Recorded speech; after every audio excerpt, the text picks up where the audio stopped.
Welcome everyone. Morning news के इस session में आपका स्वागत है।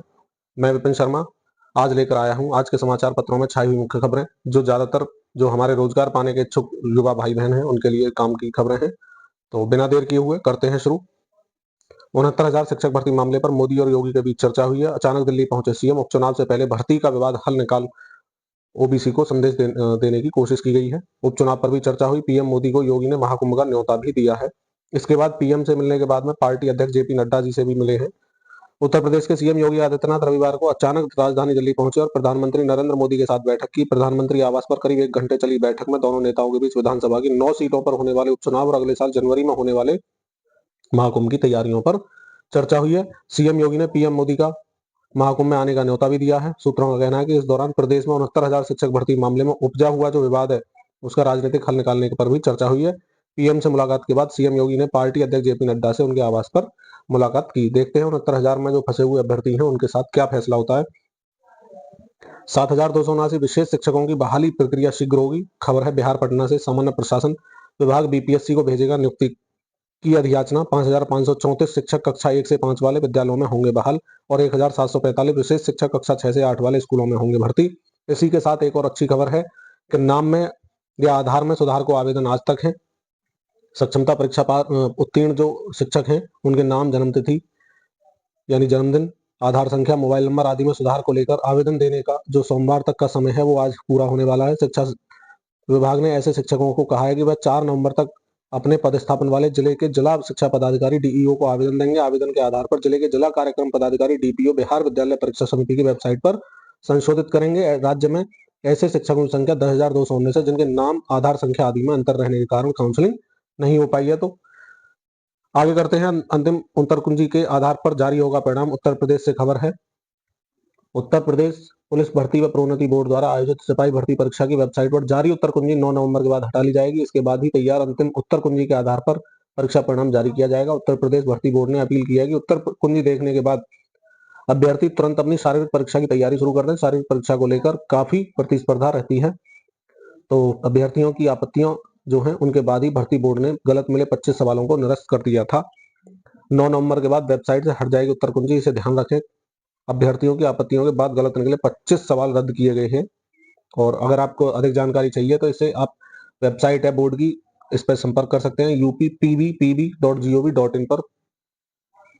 परिषदीय स्कूल बंद करने से गरीबों के बच्चों का नुकसान होगा। 50 बच्चों से कम परिषदीय स्कूल बंद होंगे। तो बसपा सुप्रीमो मायावती ने राज्य सरकार के 50 से कम छात्रों वाले प्राथमिक विद्यालयों को बंद करने के फैसले को गलत करार देते हुए कहा है कि ऐसे में गरीब बच्चे आखिर कहां पढ़ेंगे। उन्होंने रविवार को सोशल मीडिया एक्स पर लिखते हुए कहा कि राज्य सरकार ने 50 से कम छात्रों वाले बदहाल 27,764 परिषदीय प्राथमिक और उच्च प्राथमिक विद्यालयों को बंद करने के बजाय जरूरी सुधार करके उन्हें बेहतर बनाने के उपाय पर विचार करने को कहा है। आगे खबर है क्रिकेट टीम से, इंडियन मेंस क्रिकेट टीम से। तो शर्मनाक हद हो चुकी है हार। टीम इंडिया घर में 3-0 से सफाया हो चुका है। न्यूजीलैंड ने रविवार को 25 रन से जीत दर्ज कर 3 टेस्ट मैच की सीरीज जो है 3-0 से अपने नाम कर ली है। पहला अवसर है जब भारतीय क्रिकेट टीम का अपनी धरती पर 3 मैच की सीरीज में सुपड़ा साफ हुआ। इससे पहले टीम इंडिया ने अपनी धरती पर 2000 में दक्षिण अफ्रीका के हाथों 2 मैच की सीरीज हार गई थी। आगे खबर है स्मार्ट प्रीपेड मीटर से लाभ हानि का आकलन जरूरी है। खबर है उत्तर प्रदेश राज्य विद्युत उपभोक्ता परिषद से। उन्होंने राज्य विद्युत नियामक आयोग द्वारा स्मार्ट मीटर लगाने के संबंध में जारी वित्तीय विश्लेषण के हवाले से बिजली कंपनियों को कटघरे में खड़ा किया। परिषद ने कहा है कि राज्य में करीब 1.70 करोड़ लाइफ लाइन उपभोक्ताओं के परिसर में स्मार्ट प्रीपेड मीटर लगाने से बिजली कंपनियां आर्थिक दिक्कतों में आ जाएंगी। इन उपभोक्ताओं के परिसर में स्मार्ट मीटर लगाने से पहले नफा और नुकसान का वित्तीय विश्लेषण कर लिया जाना चाहिए। आगे खबर है सहारा में बढ़ती हरियाली एशिया के लिए घातक साबित होगी। सर्दियों की मौसम जो है उसकी अवधि घटने लगेगी और गर्मियों की बढ़ने लगेगी। पूरे साल जारी रह सकता है भारी बारिश का भी दौर। क्या है खबर, बूंद बूंद पानी के लिए तरसता सहारा जो रेगिस्तान है। पिछले कुछ वर्षों में अच्छी बारिश देखी गई है यहाँ पर। इससे दुनिया के सबसे बड़े मरुस्थल में हरियाली बढ़ गई है, लेकिन एशिया समेत दुनिया भर में जलवायु पर जो इसका असर है वो देखने को मिलेगा। यदि ऐसा हुआ तो एशिया में सर्दियों के मौसम की अवधि घटने लगेगी और गर्मियों की बढ़ने लगेगी। साल भर भारी बारिश का जो दौर है जारी रह सकता है। क्लाइमेट ऑफ द पास्ट पत्रिका में प्रकाशित अध्ययन में यह दावा किया गया है। इटली के IUSS school for advance studies के प्रमुख शोधार्थी हैं डॉक्टर मार्को उन्होंने गिटानी। उन्होंने बताया कि सहारे की हरियाली नमी पैदा करेगी। इसका अर्थ है कि उत्तरी गोलार्ध पर बहने वाली हवाओं का जो रुख है नमी के कारण बदलने लगेगा। मुख्य हेडलाइन इस तरह से है कि अमेरिका में गर्मी बढ़ेगी और मौसम शुष्क होने लगेगा। पश्चिमी यूरोप में असहनीय ठंड और भीषण गर्मी पड़ेगी। मध्य यूरोप में लू झेलनी पड़ेगी। भूमध्य सागर ठंडा होने लगेगा और बारिश का दौर बढ़ेगा। एशिया में सर्दियों में गर्मी की जो एहसास है वो ज्यादा होगा और भारी बारिश भी बढ़ेगी। आगे खबर है, दिल्ली में शीर्ष पर पहुंचा प्रदूषण, 2-3 दिनों तक राहत की कोई उम्मीद नहीं है। तो दिल्ली वासियों के लिए बड़ा ध्यान देने की जरूरत है, अपनी स्वास्थ्य का ध्यान रखें और घर से बाहर निकलें तो मास्क वगैरह पहनकर निकलें। आगे खबर है, हर स्कूल में छात्रों के अनुपात में शिक्षकों की होगी पोस्टिंग। खबर है बिहार पटना से, और सभी प्राथमिक, मध्य माध्यमिक और उच्च माध्यमिक विद्यालयों में होगी ये व्यवस्था। 75,000 विद्यालयों में शिक्षक और छात्रों का अनुपात है उसका जो कराया जा रहा है आकलन। राज्य के प्रत्येक विद्यालय के जो छात्र हैं उनका अनुपात और शिक्षकों की पोस्टिंग एक अनुपात बनाया जा रहा है। इसके लिए शिक्षा विभाग द्वारा जिलेवार प्रत्येक विद्यालय में छात्र शिक्षक अनुपात का आकलन कराया जा रहा है। चूंकि 31 दिसंबर से पहले शिक्षकों के स्थानांतरण पदस्थापन सुनिश्चित किया जाना है, इससे पहले प्रत्येक विद्यालय में छात्र शिक्षक का जो अनुपात है इसका आकलन इसलिए भी जरूरी है क्योंकि अधिसंख्य विद्यालयों में शिक्षकों का पदस्थापन हो चुका है। निरीक्षण में यह बात सामने आई है, कहीं छात्रों के अनुपात में शिक्षकों की संख्या ज्यादा है तो कहीं कम है। इसके मद्देनजर जिला जो शिक्षा अधिकारी हैं उनसे 10 नवंबर तक उन्होंने रिपोर्ट मांगी है। 60,000 स्टूडेंट्स का भविष्य अधर में है, हाईकोर्ट का आदेश भी बेअसर हो चुका है। बिहार के पैरामेडिकल और डेंटल का रिजल्ट 4 महीने बाद भी जारी नहीं किया गया है। इसमें हाईकोर्ट ने 3 महीने में आदेश जारी किया था रिजल्ट लेने का, लेकिन 5 महीने होने के बाद भी रिजल्ट जारी न होने से ऊहापोह की स्थिति बनी हुई है। छात्रों के जीवन पर बहुत बुरा असर पड़ रहा है। जल्द बंद हो सकते हैं 27,000 बेसिक स्कूल। डीजी ने बैठक में दिए मर्जर करने की तैयारी के निर्देश। 50 से कम विद्यार्थी वाले स्कूल हुए चिन्हित और 18 अक्टूबर को एक खबर प्रकाशित हो चुकी है कि 27,000 बेसिक स्कूलों का अस्तित्व खतरे में है। तो इसी पर मायावती जी का बयान आया है। और खबर क्या है, दूरी को लेकर एक नियम भी बनाया हुआ, राइट टू एजुकेशन आरटीई के अनुसार 1 किलोमीटर की परिधि में एक प्राइमरी स्कूल और 3 किलोमीटर की परिधि में एक अपर प्राइमरी स्कूल होना चाहिए। यह नियम इसलिए बनाया गया ताकि किसी भी इस बच्चे को स्कूल से दूरी के कारण शिक्षा से वंचित न रहना पड़े। स्कूलों का मर्जर हुआ यानी एक दूसरे में विलोपन हुआ तो इस नियम का उल्लंघन होना तय है। 1.42 लाख पदों पर भर्ती को गुहार लगाई गई है। परिषदीय विद्यालयों में शिक्षक भर्ती का इंतजार कर रहे युवाओं ने मुख्यमंत्री योगी आदित्यनाथ को पत्र लिखकर 1.42 लाख पदों पर भर्ती की गुहार लगाई है। क्रिकेट से ही खबर है, रोहित शर्मा जी हमारी क्रिकेट टीम के कप्तान, उन्होंने कहा मेरे करियर का सबसे बुरा दौर और मेरी ही जिम्मेदारी है, जो हो गया सो हो गया। एक खिलाड़ी के तौर पर, एक कप्तान के तौर पर, एक टीम के तौर पर हम सभी को आगे के बारे में देखना होगा। हमें देखना होगा हम यहाँ जो हासिल नहीं कर पाए उसे कैसे सुधार सकते हैं। हमारे पास ऑस्ट्रेलिया में जाकर कुछ खास करने का अच्छा मौका है, रोहित शर्मा जी का बयान है। नंबर 2 पर फिसल जाने से बढ़ गई भारतीय टीम की चुनौतियां।